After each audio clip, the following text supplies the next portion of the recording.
신주 늘 계시옵소서. 446장 찬송입니다. 춤송회는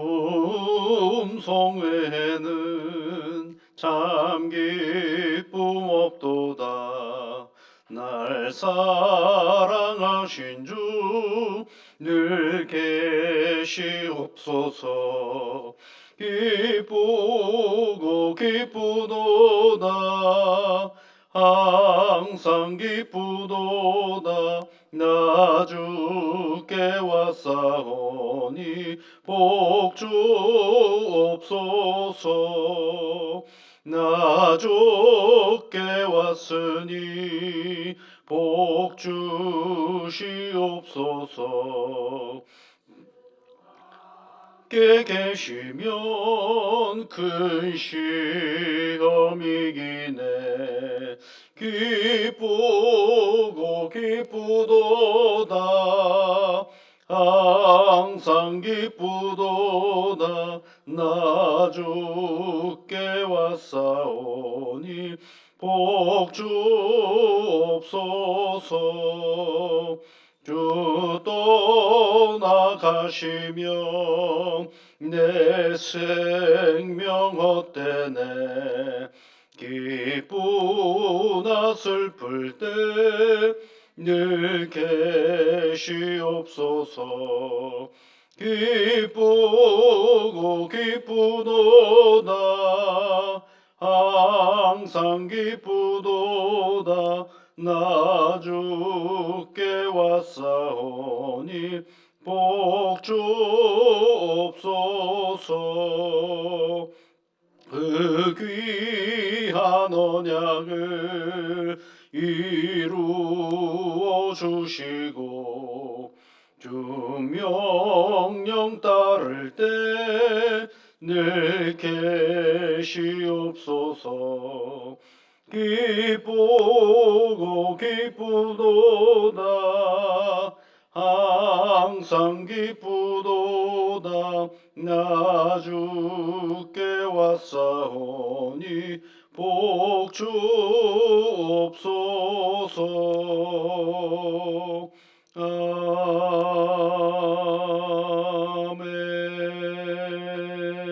아멘.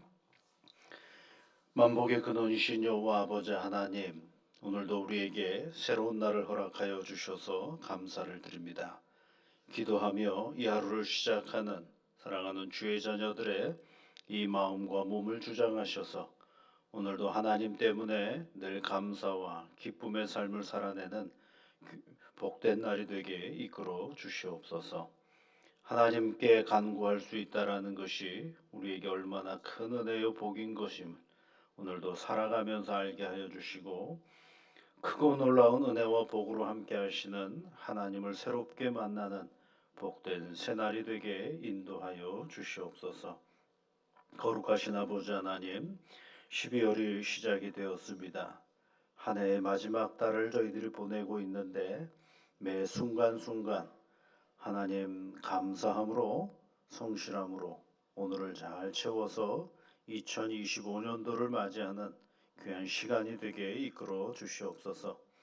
하나님의 은혜 안에 살아가는 저희들 되게 늘 붙잡아 주옵소서. 예수님 이름으로 기도하옵나이다. 아멘. 야고보서 2장 1절부터 7절까지 말씀을 보겠습니다. 야고보서 2장 1절부터 7절까지 말씀을 우리 함께 같이 읽겠습니다. 내 형제들아, 영광의 주 곧 우리 주 예수 그리스도에 대한 믿음을 너희가 가졌으니 사람을 차별하여 대하지 말라. 만일 너희 회당에 금가락지를 끼고 아름다운 옷을 입은 사람이 들어오고 또 남루한 옷을 입은 가난한 사람이 들어올 때에 너희가 아름다운 옷을 입은 자를 눈여겨보고 말하되 여기 좋은 자리에 앉으소서 하고 또 가난한 자에게 말하되 너는 거기 서 있든지 내 발등상 아래에 앉으라 하면 너희끼리 서로 차별하며 악한 생각으로 판단하는 자가 되는 것이 아니냐. 내 사랑하는 형제들아, 들을지어다. 하나님이 세상에서 가난한 자를 택하사 믿음에 부유하게 하시고 또 자기를 사랑하는 자들에게 약속하신 나라를 상속으로 받게 하지 아니하셨느냐. 너희는 도리어 가난한 자를 업신여겼도 도다 부자는 너희를 억압하며 법정으로 끌고 가지 아니하느냐.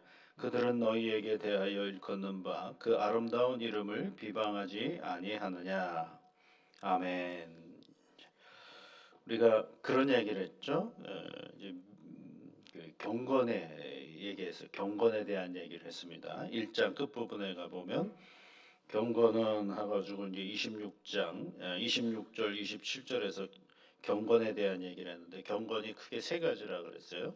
하나는 자기 혀를 재갈 물리는 것이고 그리고 두 번째는 과부와 고아를 그 환난 중에 돌보는 것이고 세 번째는 자기를 지켜 세속에 물들지 아니하는 것이 경건이다. 이렇게 얘기를 했죠. 그래서 이제 2장부터는 그 세 가지를 하나씩 이제 풀어가는 것입니다. 그러니까 이제 이게 먼저 경건이란 무엇인가 이렇게 설명을 했죠. 그다음에 경건을 하나씩 풀어가는 것이죠. 그래서 먼저 뭘 풀어갔느냐면 그 고아와 과부를 그 환난 중에 돌아보고 하는 그 부분, 긍휼의 마음. 참된 경건이 뭐냐? 긍휼함이 있어야 된다. 그 얘기를 이제 2장에서 쭉 얘기를 합니다. 그 다음에 이제 3장에서는 뭐는 말의 재갈을 물리라고 했잖아요. 그 3장 이야기가 이제 말에 대한 이야기입니다. 거기 보시면 3장 2절 말씀을 보시면 우리가 다 실수가 많으니 만일 말에 실수가 없는 자라면 이렇게 시작하죠. 그 다음에 이제 4장 5장의 이야기는 뭐냐면 우리가 세속으로부터 우리 자신을 지켜가는 이야기가 이제 기록이 되어 있는 것입니다. 근데 이 긍휼을 얘기하기 전에 먼저 이 야고보 사도는 무엇을 얘기하고 있느냐 하면 누구에게 긍휼을 베풀 것이냐 말 것이냐를 생각하기 전에 먼저 생각해야 될 것이 한 가지가 있는데 그것은 뭐냐면 2장 1절에 있는 말씀에 믿음을 너희가 가졌으니 이렇게 돼 있죠. 믿음을 너희가 가졌으니 그러니까 믿음을 가진 사람이 하지 말아야 될 것이 있는데 뭐 하지 말라고 돼 있어요? 사람을 차별하여 대하지 말라 이렇게 되어 있어요. 그러니까 여러분 우리가 교회를 다니면서 예수를 믿어요. 그러면 이 믿음의 예수를 믿는 믿음의 내용이 사람과 사람 속에서 등장하지 않습니까? 그럴 때 그 사람과 사람 속에서 등장하는 가장 믿음의 특징이 뭐냐면 사람을 차별하지 아니하는 것이 믿음의 특징이다라는 거예요. 우리가 믿음이 있습니다. 믿음으로 산다라고 할 때 그 믿음으로 산다라는 내용이 뭐냐면 경건이거든요. 아, 참 저 사람 경건한 것 같아 라고 한다면 그 경건은 뭐로 드러나느냐 하면 삶으로 드러나는 거죠. 그래서 믿음은 행함이 있다라고 하는 이유가 야고보 사도가 한 이유가 거기에 있게 되는 것입니다. 그러니까 우리가 믿음이 정말 있다고 한다면 사람을 차별하여 대하지 말라 이렇게 얘기를 하고 있어요. 그러면서 쭉 나오는 얘기가 뭐냐면 사람의 삶의 자리를 얘기하고 있어요. 가난한 자가 있겠고 부한 자가 있겠죠. 여러분 가난은 어디까지 해야지 가난인 거예요? 부자는 얼마나 돈이 많아야 부자인 건가요? 잘 모르죠, 그죠? 근데 다 이게 어떻게 보면 나름 기준이 있는 것 같지만 기준이 없어요, 이게요. 어떤 사람은 많이 가지고 있음에도 불구하고 10원에 어쩔 줄 몰라 하는 사람이 있는데 어떤 사람은 그러면 많이 가지고 있지 않는데도 구제하고 돕는 일에 열심인 사람도 있고 이 기준을 어디다 잡아야지 많다 적다를 얘기를 해야 되겠습니까? 참 어려운 거죠. 그러나 분명한 거는 사람이 공동체를 만들어가고 살아가면서 원튼 원치 않든 이 구별이 분명해지고 있다라는 사실은 있어요. 어떤 사회 공동체든지 간에 가난한 자가 있다라고 얘기를 하고 부한 자가 있다라고 이야기를 하고 있는 것입니다. 가끔 좀 사회 진보적인 그런 사고를 가지신 신앙인들이 이런 얘기를 하시는 분들이 있어요. 교회가 이런 것들을 철폐해야 되지 않겠느냐라는 얘기를 하는 거죠. 사회 개혁에 대해서 관심을 가져야 되지 않는 맞는 말입니다.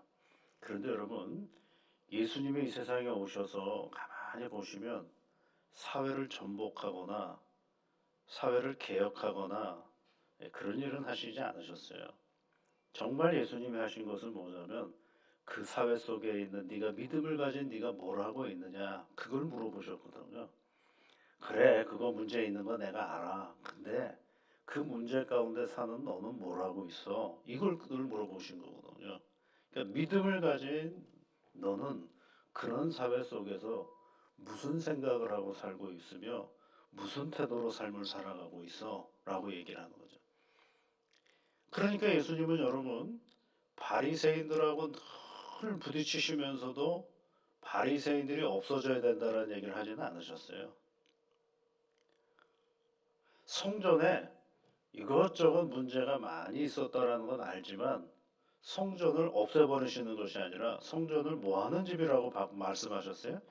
네, 아버지께 기도하는 집이라고 말씀하셨지. 저렇게 타락했으니까 성전이 필요 없어. 이렇게 말씀하지 않으셨거든요. 그러니까 사회 개혁을 원하지 않는 게 아니라 그것보다 더 근본적인 것이 무엇인지를 늘 살피시고 이끄셨던 분이 예수님이시거든요. 그러면 그 사회보다도 더 근본적인 게 누구냐면 인간이에요, 인간.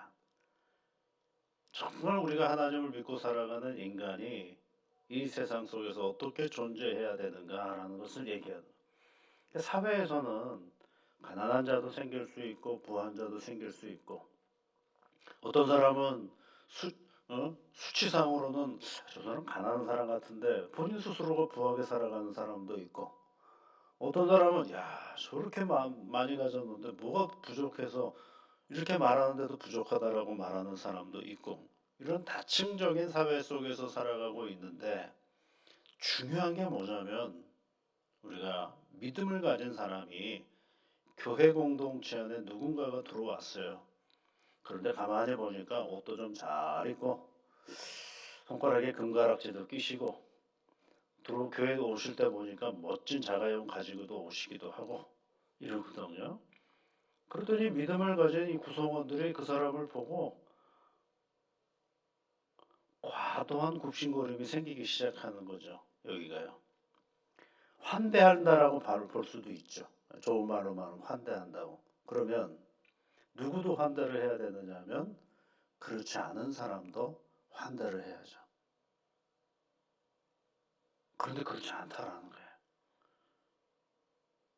그러니까 자꾸 우리는 뭐라고 생각을 하냐면 세상에 가지고 있는 그 무언가가 그의 믿음의 분량인 것이냐 은근슬쩍 판단하고 생각하는 건 굉장히 위험한 태도다라는 것을 야고보 사도가 얘기해주고 있는 거예요. 돈은 있을 수 있지만 돈은 가질 수 있지만 그것이 믿음과 연결이 된다? 어떻게 그렇게 장담할 수 있겠느냐라는 거예요. 돈은 없을 수 있어요. 세상의 어떤 기준에 비추하면 가난할 수도 있죠. 그런데 그게 어떻게 믿음이 없는 것으로 판단할 수 있는 근거가 어디서 나오느냐라는 거죠. 그런데 너무 쉽게 우리는 어느 순간부터 그런 일들을 너무도 자연스럽게 교회 공동체 안에서 받아들이고 있다라는 것입니다. 그건 아니다라는 얘기를 해주려고 하는 게 오늘 야고보의 이야기인 것입니다. 그러니까 가난한 자와 부자의 구분은 존재하는 사회 현상이에요. 그냥 삶의 자리일 뿐이에요. 부자일 수도 있고 가난한 자일 수도 있어요. 어느 순간 가난했다가 열심히 애쓰고 수고하고 기회가 되어서 부자가 된 사람도 있고 우리가 알기로는 큰 부자였는데 뭔가 기회를 잘못 잡고 또 이 상황이 엉망이 돼가지고 가난해질 수도 있는 거거든요. 그 변동되어지는 상황 속에서 그 사람을 판단할 것이 아니라 그런 변동되어지는 상황 속에서도 그가 하나님과 어떤 관계를 맺고 있느냐가 매우 중요하다는 사실을 우리에게 가르쳐 주고 있는 것입니다. 저 어릴 때 개인적으로 저는 부흥사님들을 별로 안 좋아하죠. 하도 이상한 소리를 많이 들어가지고. 제가 어릴 때 교회에서 부흥회를 하는데요.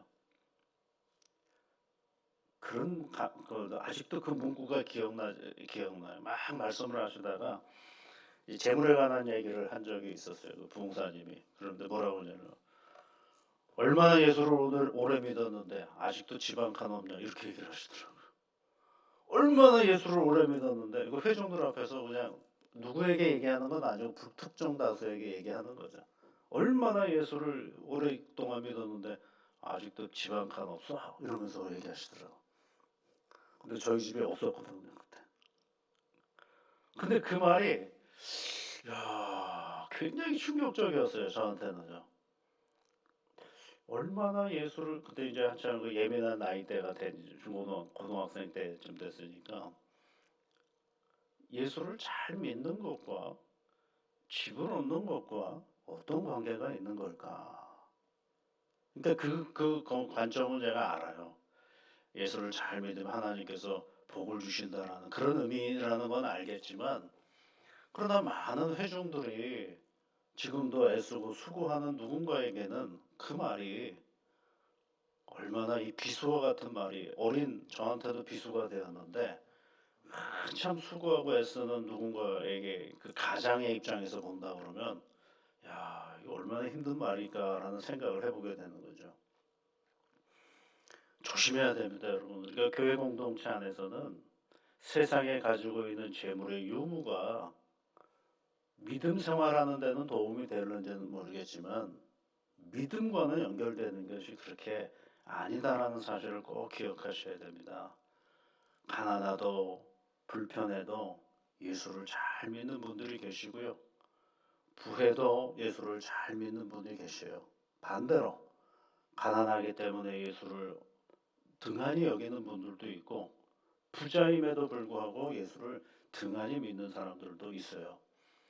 그런 세상에 변화되어지는 다양한 것들 앞에서 교회가 기준을 정해버리면 안 된다라는 얘기를 해주고 있는 거죠. 우리가 믿음을 가지고 있다고 해서 믿음을 가지고 있는 사람이 좀 있어 보인다라고 생각하기 때문에 거기에 과하게 그것이 뭐 믿음이 있는 것이냐 믿음이 없는 것이냐 판단할 일도 아니고 반대로 여기 오늘 성경의 표현대로 뭐라고 되어 있어요? 남루한 옷을 입은 사람들을 향하여서 들어올 때 그 사람들에게서 너는 뭐라고 얘기하는 거기 서 있든지 내 발등상 아래에 앉으라 이러면 안 된다라는 얘기를 해주고 있는 거예요. 다 누구 때문에 교회로 오는 거예요?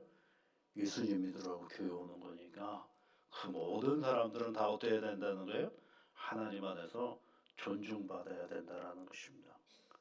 그 마음이 있어야 그 다음부터 뭐가 되는지 하면 긍휼이라는 게 생기는 거예요. 긍휼을 여러분 시혜라고 생각하시면 안 됩니다. 내가 베푸는 거라고 생각하시면 안 됩니다. 긍휼은 뭐냐면 그 사람 앞에 내가 낮아지는 자리가 긍휼이에요.